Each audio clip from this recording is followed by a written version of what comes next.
Jonas. Unang kabanata. Hindi sumunod si Jonas sa Panginoon. Nagsalita ang Panginoon kay Jonas na anak ni Amitay. Sinabi niya, "Pumunta ka agad sa Ninive, ang malaking lungsod, at bigyan mo ng babala ang mga taga roon, dahil umabot na sa aking kaalaman ang kanilang kasamaan."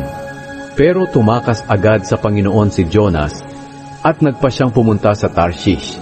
Pumunta siya sa Joppa at nakakita siya roon ng barkong paalis papuntang Tarshish. Kaya nagbayad siya ng pamasahe at sumakay sa barko kasama ng mga tripulante at ng iba pang mga pasahero upang tumakas sa Panginoon.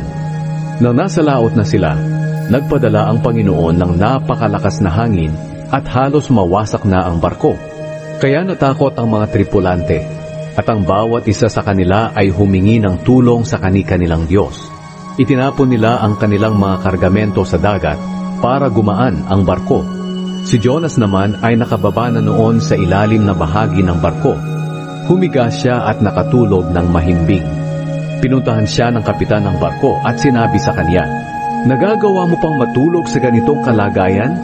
Bumangon ka at humingi ng tulong sa iyong Diyos. Baka sakaling maawa siya sa atin at iligtas niya tayo sa kamatayan." Nag-usap-usap ang mga tripulante. "Magpalabunutan na lang tayo upang malaman natin kung sino ang dahilan ng pagdating ng sakunang ito sa atin."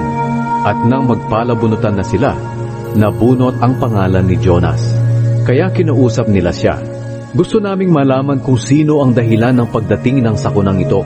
Sabihin mo kung ano ang iyong hanap buhay at kung saan ka nanggaling. Sabihin mo rin sa amin kung taga saan ka at anong lahi mo." Sumagot si Jonas, "Ako ay Hebreyo at sumasamba sa Panginoon, ang Diyos sa langit na lumikha ng dagat at ng lupa." Kaya lubhang natakot ang mga tripulante dahil sinabi na sa kanila ni Jonas na tumatakas siya sa Panginoon. Sinabi nila sa kanya, "Ano itong ginawa mo?" At nang lalo pang lumakas ang hangin, sinabi ng mga tripulante kay Jonas, "Ano ang gagawin namin sa iyo para kumalma ang dagat at nang makaligtas kami sa kapahamakan?" Sumagot si Jonas sa kanila, "Buhatin ninyo ako at ihagis sa dagat at kakalma ito, sapagkat alam kong ako ang dahilan kung bakit dumating ang napakalakas na hangin na ito." Hindi nila sinunod si Jonas. Sa halip, sinikap ng mga tripulante na sumagwan papunta sa dalampasigan. Pero nahirapan sila dahil lalo pang lumakas ang hangin. Kaya tumawag sila sa Panginoon. Sinabi nila, "O Panginoon, nakikiusap po kami sa inyo. Huwag niyo kaming hayaang mamatay dahil sa gagawin namin kay Jonas. Huwag po ninyo kaming singilin sa aming pagpatay sa kanya, na hindi pa naman namin natitiyak kung siya nga ay nagkasala.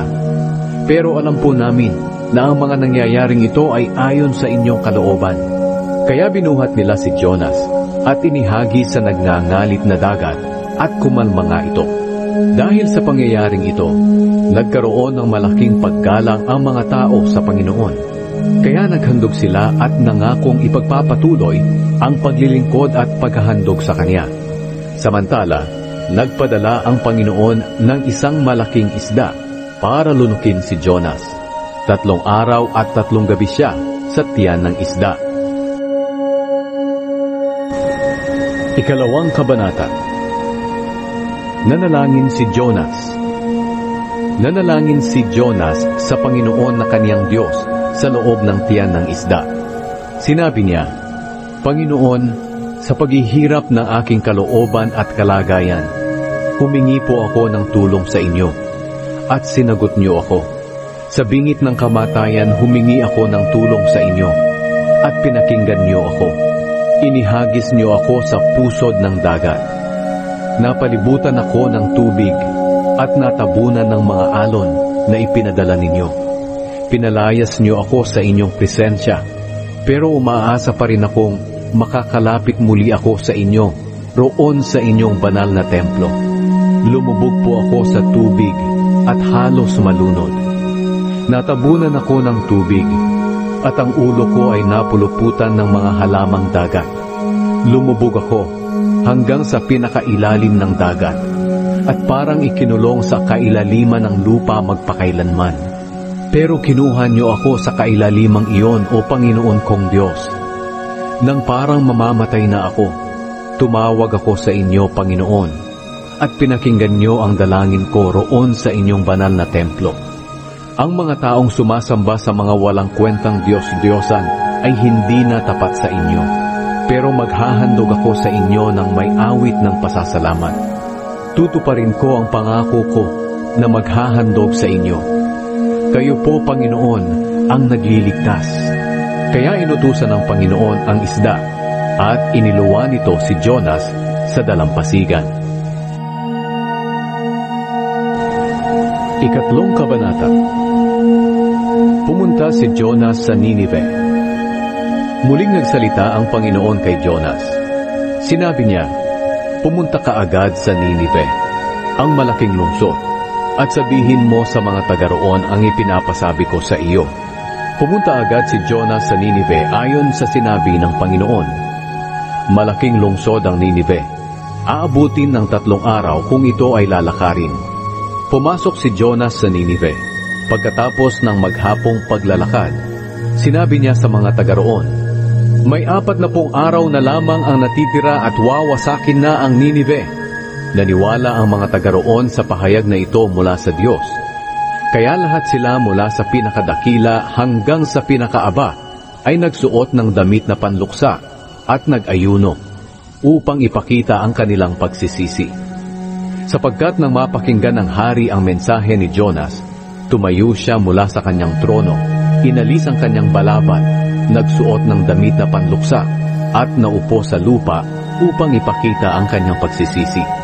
At nagpalabas siya ng isang proklamasyon sa Ninive na nagsasabi, ayon sa utos ng hari at ng kanyang mga pinuno, walang sino mang kakain at iinom, kahit ang inyong mga baka, tupa o kambing. Magsuot kayong lahat ng damit na panluksa, pati na ang inyong mga hayop, at taimtim na manalangin sa Diyos. Talikdan ninyo ang masamang pamumuhay at pagmamalupit. Baka sakaling magbago ang isip ng Diyos at mawala ang kanyang galit sa atin at hindi na niya tayo lipunin. Nakita ng Diyos ang kanilang ginawa, kung paano nila tinalikuran ang kanilang masamang pamumuhay. Kaya nagbago ang kanyang isip at hindi na niya nilipol ang mga taga Ninive gaya ng kanyang sinabi noon. Ika-4 na kabanata. Nagalit si Jonas dahil sa pagkahabag ng Panginoon. Sumama ang loob ni Jonas dahil sa pagpapatawad ng Panginoon sa Ninive at galit na galit siya. Sinabi niya sa Panginoon nang siya ay manalangin, O Panginoon, talagang hindi ako nagkamali nang sabihin ko noong naroon pa ako sa aming lugar, na kaaawaan mo ang mga taga Ninive kung magsisisi sila. Dahil alam ko na mahabagin kang Diyos at mapagmalasakit. Mapagmahal ka at hindi madaling magalit. At handa kang magbago ng isip na hindi na magpadala ng parusa. Yan ang dahilan kung bakit tumakas ako papuntang Tarshish. Kaya Panginoon, kunin mo na lang ako, dahil mas mabuti pang mamatay ako kaysa mabuhay. Sumagot ang Panginoon, may karapatan ka bang magalit sa ginawa ko sa Ninive? Lumabas si Jonas sa lungsod at umupo sa gawing silangan nito. Gumawa siya ng masisilungan at sumilong doon habang hinihintay kung ano ang mangyayari sa lungsod. Pero naiinitan pa rin si Jonas. Kaya pinatubo ng Panginoong Diyos ang isang malagong halaman na lampas tao upang maliliman siya. At labis namang ikinagalak iyon ni Jonas.